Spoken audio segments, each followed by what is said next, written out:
respectfully, why are you talking to me?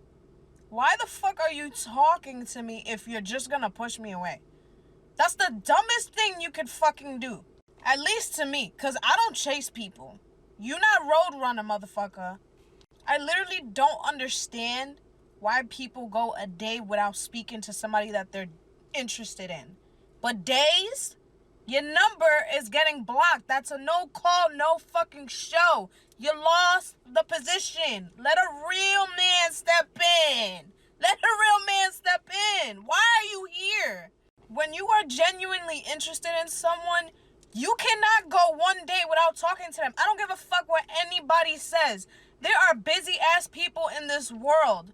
Busy-ass people in this world, and they still have time to take a shit, eat, and text somebody back. It takes 5 seconds. Don't hit me with this bullshit. It's not working. It's not working, ever. How tall are you? 6 foot tall. As a tall girl, do you find dating to be easy as your shorter counterpart? Absolutely not, because I have to have a guy that's like at least as tall as I am, and that's hard to find. All the tall ones are already snatched up, so. You think that when you're older, you're going to still have that standard?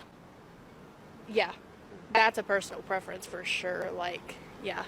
So he has to be at least your height?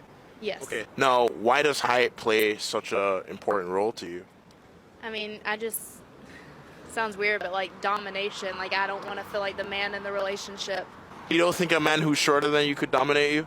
I feel more dominant if I am taller. So I don't know. I've never been with a guy that's shorter than me that made me feel more dominant, or made it seem like he was more dominant than me. It was my insecurities that made me break up with her. It was listening to other people that made me break up with her.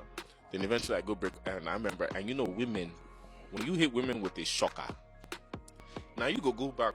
That's the funny thing. It's you that's always going to go back. But at that moment, you feel like you have an opening to come back. And long story short, she went to go date my guy right after, man. And bro. Ross, what do women really want? I don't care what they want. I only care what they respond to. See, my focus is a little bit different from your other guests. There's what women say they want, there's what women think they want, and then there's what they actually respond to. I'm not an academic, I'm not a theoretician. I'm interested in what works on the street when it's time to date and mate. And what women actually respond to is not what they say they want. So what do they respond to? They really respond to a guy who's a challenge, a guy who's a question mark, a guy who keeps them guessing. You see, in the beginning, the less attractive you are physically, the more you have to rely on your attitude. And that's what I wrote my book for. I wrote my book for the average-looking, even ugly guy who goes out there in the real world and tries to be a nice guy, gets his head kicked in. So the man that I'm dating, I often refer to him as Mr. Nonchalant because it's like penetrating a brick wall, trying to talk about feelings. Yesterday, he basically told me that the sun does not rise without me and that his heart has been calling my name. And now that he's found me, he'll never let me go because I am the object of all of his desires. Okay, so he actually didn't tell me that, but he did tell me that he loved me.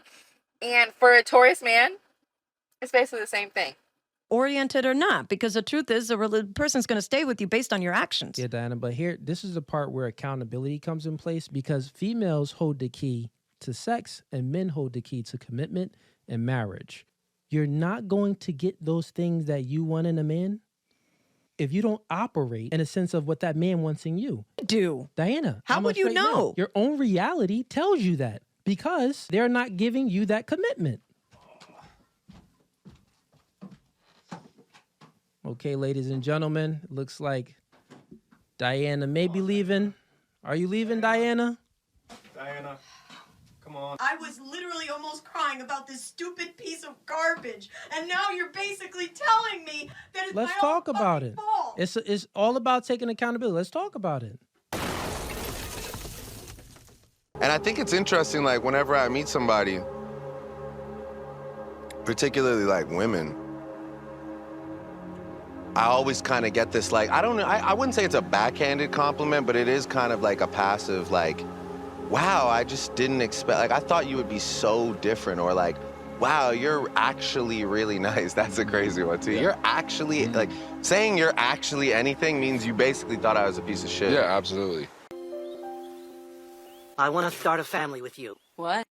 Y'all, do you guys not understand there's a difference between being confident and being delusional? When you're confident, it makes you more attractive. When you're delusional, it makes you seem insane and it makes you less attractive. Every video I see of 3s and 4s saying they're 9s and 10s is literally insane.